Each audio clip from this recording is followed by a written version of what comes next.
जब उत्तर प्रदेश के मुख्यमंत्री योगी आदित्यनाथ के खिलाफ ओवैसी ने बोला तो योगी के पक्ष में दानिश कनेरिया जो कि पाकिस्तान के पूर्व क्रिकेटर थे उतर आए हैं। दानिश कनेरिया अब उतर आए हैं तो आप तो चौंक ही गए होंगे, क्योंकि वो पाकिस्तान का एक क्रिकेटर है। तो पाकिस्तान के लोग योगी के सपोर्ट में कैसे उतर आए? आपको बता दें, जिस प्रकार से इस समय बांग्लादेश में हिंसा हो रही है, वो हिंदुओं के साथ अत्याचार हो रहा है, हिंदुओं की बहन बेटियों के साथ बलात्कार हो रहा है, उसके बाद से देश में कुछ ही नेता इस पे बोल रहे हैं। राहुल गांधी जैसे लोग, गाजा को सपोर्ट करने वाले, उनकी जुबान भी नहीं खुल रही है कि हिंदुओं के हितों में कुछ बोल दे। ऐसे में पाकिस्तान के क्रिकेटर दानिश कनेरिया इस मामले में उतर आए हैं। उन्होंने कई सारे ट्वीट लगातार किए हैं, उसमें मोदी से भी कहा है कि हिंदुओं के लिए वो बांग्लादेश वाले मामले में सपोर्ट करें। और वहीं दूसरी तरफ ओवैसी के ऊपर आरोप लगाया है कि ओवैसी आने वाले दिनों में हिंदुस्तान को भी बांग्लादेश बना के छोड़ेंगे। अब कैसे, पूरा मामला आपको बताते हैं। उत्तर प्रदेश के मुख्यमंत्री योगी आदित्यनाथ जब 2021 में चुनाव लड़ रहे थे तो उनके खिलाफ आपको ओवैसी का बयान याद होगा कि ओवैसी ने किस प्रकार से कहा था, योगी हमेशा उत्तर प्रदेश के मुख्यमंत्री नहीं रहेंगे। और मोदी को भी कहा था कि मोदी हमेशा देश के प्रधानमंत्री नहीं रहेंगे, योगी मठ में चले जाएंगे, मोदी पहाड़ों में चले जाएंगे, तब आपको कौन बचाएगा। यानी ओवैसी ने ये पूरा बयान पुलिस वालों के लिए दिया था, लेकिन ये पूरा बयान पुलिस के बहाने पूरे हिंदू समाज के लिए था। याद रखो मेरी इस बात को, हमेशा योगी मुख्यमंत्री नहीं रहेगा।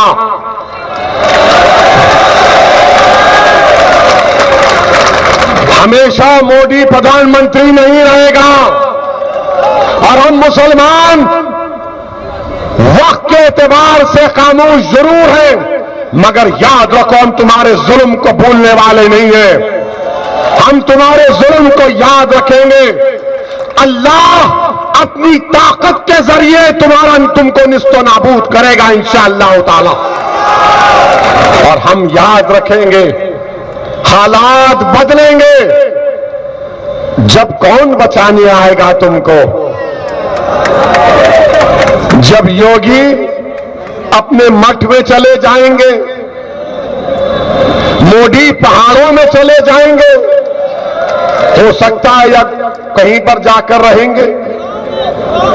जब कौन आएगा हम नहीं भूलेंगे। तो ऐसे किस प्रकार से धमका रहे थे कि अगर मोदी नहीं रह जाएंगे या योगी नहीं रह जाएंगे तो उत्तर प्रदेश का हाल क्या होगा और आपको बचाएगा कौन? यानी हिंदुओं को धमकी दे रहे थे कि हिंदुओं को कौन बचाएगा या अत्याचार होगा।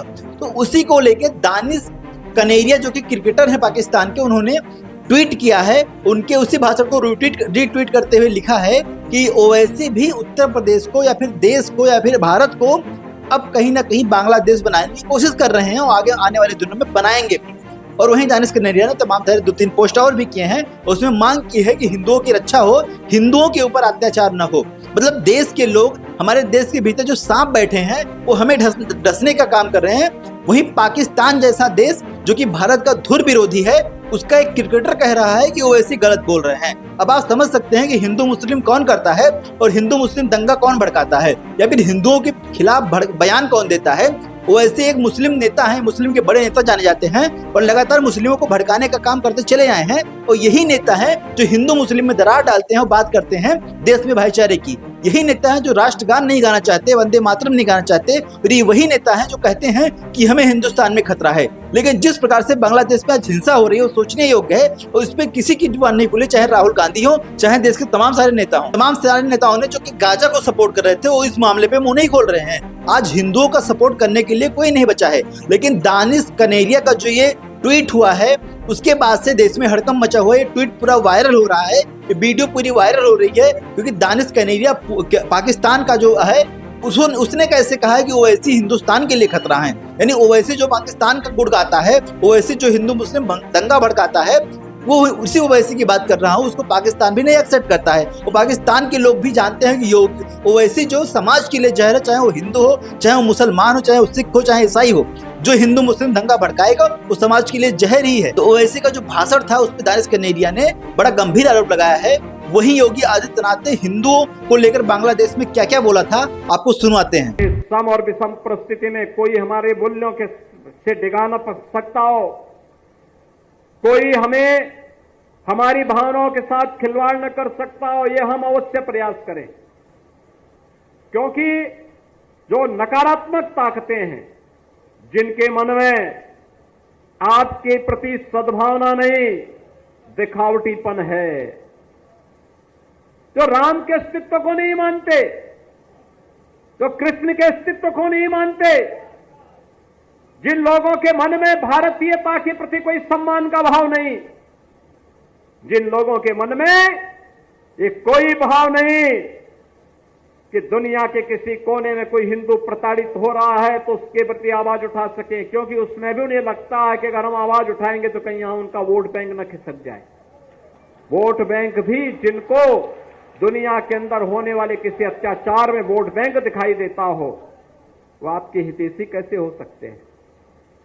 याद रखना, जो बांग्लादेश में हो रहा है, जो चर्चाएं हो रही थी अभी, वहां 90% जो हिंदू बचा है वह दलित समुदाय से है।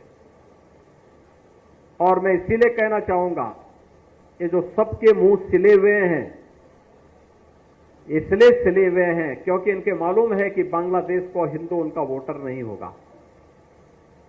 वह हिंदू है, ये हो सकता है उसकी गलती हो, लेकिन हम उसको गलती नहीं मानते, हम उसको मानते हैं उसका सौभाग्य है कि वो हिंदू है और उसकी रक्षा करना हम सबका दायित्व है।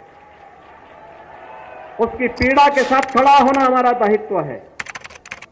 हमारे लिए वह हिंदू है, एक मानव है, एक मानव के नाते उसकी मानवता की रक्षा करना, उसके जीवन को संरक्षण देने के लिए एक आवाज उठाना, ये हमारा दायित्व है और हम अपने इस दायित्व को निर्वहन जीवन भर करेंगे। ये किसी भी पक्ष और विपक्ष का मुद्दा नहीं, बल्कि मानवता को बचाने का मुद्दा है। राक्षसी वृत्तियां जब भी धराधाम पर प्रबल होंगी, उनका मुकाबला करने के लिए हमें तैयार